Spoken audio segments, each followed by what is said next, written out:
এবারে হাতে চলে আসলো পোকো F5 Pro। এই স্মার্টফোনটির একটা ভিডিও কয়েকদিন আগে আমরা দিয়েছিলাম, তো ফাইনালি ছোট ভাই হাজির। চলুন তাহলে আনবক্স করা যায়।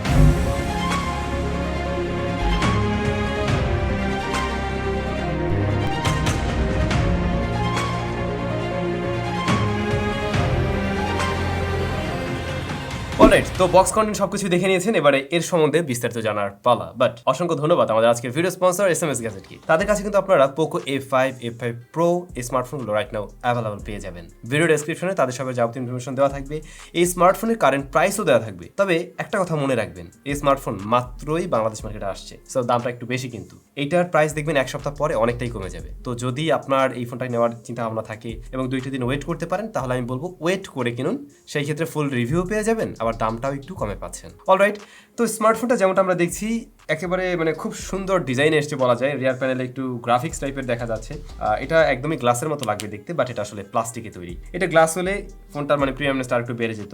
স্ক্র্যাচ পড়তে পারে, তাই বক্সের সাথে থাকা কেসটি আপনি ব্যবহার করুন। বডি ফ্রেম সেটাও কিন্তু প্লাস্টিকই তৈরি। প্রয়োজনীয় পোর্টস অ্যান্ড বাটন প্রায় না সবকিছুই আছে।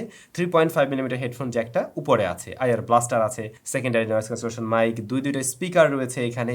এবং আমরা এই যে হাতে পাওয়ার পর যতটুকু সময় ব্যবহার করছিলাম, তাতে দেখলাম এর সাউন্ড কোয়ালিটিও মোটামুটি বেশ লাউড অ্যান্ড ক্লিয়ার। তারপরেও দেখা যাক বিভিন্ন সাউন্ড শোনা যাবে, তারপরে বোঝা যাবে কি অবস্থা। আপাতত ভালো লাগছে আর কি। এখানে ক্যামেরা আমরা দেখছি 3টা, তবে এর ক্যামেরা মডিউলটা কিন্তু বড় ভাইয়ের মতো না। বড় ভাইয়ে যেমন একটা মডিউল আমরা দেখছি যেখানে প্রত্যেকটা লেন্স আছে, বাট এইখানে কিন্তু প্রতিটা লেন্স আলাদা আলাদা, অর্থাৎ ক্যামেরা রিং রয়েছে বলতে পারেন। এনিওয়ে, যদি ডিসপ্লে সাইডে আসি, এইটার ডিসপ্লেটা দেখে একটু অন্যরকম ভালো লেগে যাবে, একটু স্কোয়ার টাইপের আর কি। এটা যেমন রেগুলার একটু কর্নার এরিয়াগুলো একটু রাউন্ড করা হয়েছে, যেখানে আমরা পোকো F5 দেখছি একটু স্কোয়ার শেপের। এটা দেখতে গেলে না মনে হয় কি ডিসপ্লেটা একটু চওড়া, একটু বড়। দেখুন ডিসপ্লের সাইজ কিন্তু অলমোস্ট একই রকম, বাট এইটার দিকে তাকাইলে মনে হবে একটু বড় কিছু আপনি দেখছেন। এই ডিসপ্লেটার সাইজ হলো 6.67 ইঞ্চ, যা মূলত AMOLED panel, 120Hz high refresh rate, full HD plus রেজুলেশনের এবং ডলবি ভিশন HDR10+ এর সাপোর্ট থাকছে। আবার এটার পিক ব্রাইটনেস হলো গিয়ে 1000 নিটস। তো ব্রাইটনেস ভালো, এবং আমরা আজকে একটু ছবি তুললাম, তখন দেখলাম না ব্রাইটনেস তো ভালোই লাগছে।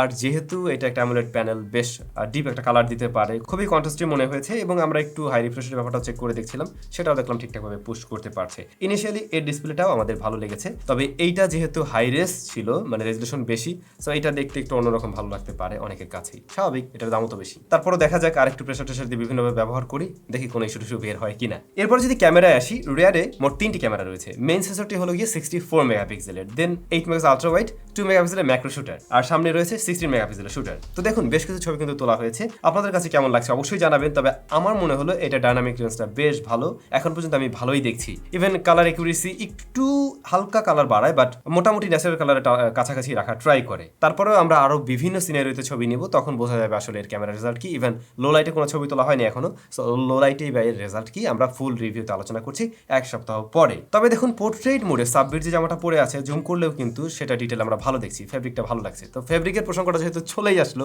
ফেব্রি লাইফের ব্যাপারে জানাতে চাই। এই মুহূর্তে আমি যে টি শার্টটা পরা আছি, এইটা কিন্তু ফেব্রি লাইফ থেকে আপনারা নিতে পারবেন 10% ডিসকাউন্টে।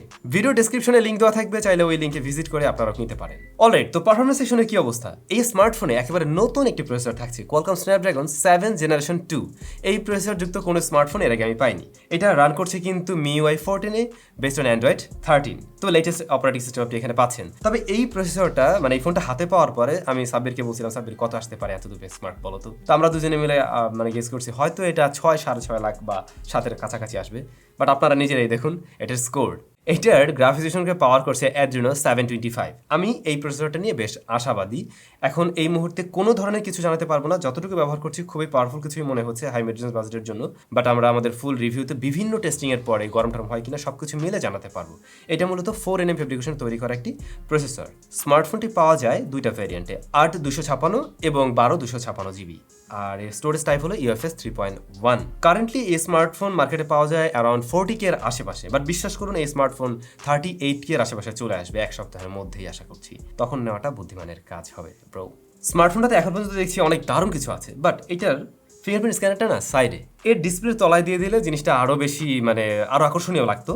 তবে এর সাইড মাউন্টেড ফিঙ্গারপ্রিন্ট স্ক্যানারটাও বেশ ফাস্ট অ্যান্ড একুরেট। এটার ব্যাটারি রয়েছে 5000 mAh এর এবং বক্সে আপনি পেয়ে যাবেন 67 ওয়াটের চার্জিং সিস্টেম। তো এটাও স্ট্যান্ডার্ড। ইদানি দেখছি রেডমি প্রায় সমস্ত স্মার্টফোনে 67 ওয়াট অ্যাটলিস্ট দেওয়া ট্রাই করে, ভাইয়ের উপরে দেওয়া ট্রাই করে। সো এই ফোনের যে দাম এখন তাতে আনঅফিসিয়ালভাবে একটু বেশি মনে হতে পারে যা অফার করছে সেই জায়গা থেকে, বাট এটা যখন কিনা 38K মানে 35 থেকে 38,000-এর মধ্যে চলে আসবে তখন এটা খুবই দারুণ একটা প্যাকেজ হতে পারে বলে এখন পর্যন্ত আমার মনে হচ্ছে। ইভেন ক্যামেরা, ইভেন এটার পারফরমেন্স। তারপরেও আমি বলবো আপনারা ভাই ওয়েট করুন, জাস্ট একটা সপ্তাহ ওয়েট করুন, তারপরে ফুল রিভিউ নিয়ে আসি, দেন দাম কমুক, তখন আপনারা কিনুন। সবাই ভালো থাকবেন, আপনাদের সাথে আবারও দেখা হচ্ছে স্যামজনের ব্র্যান্ড নিউ ভিডিওতে। টাটা।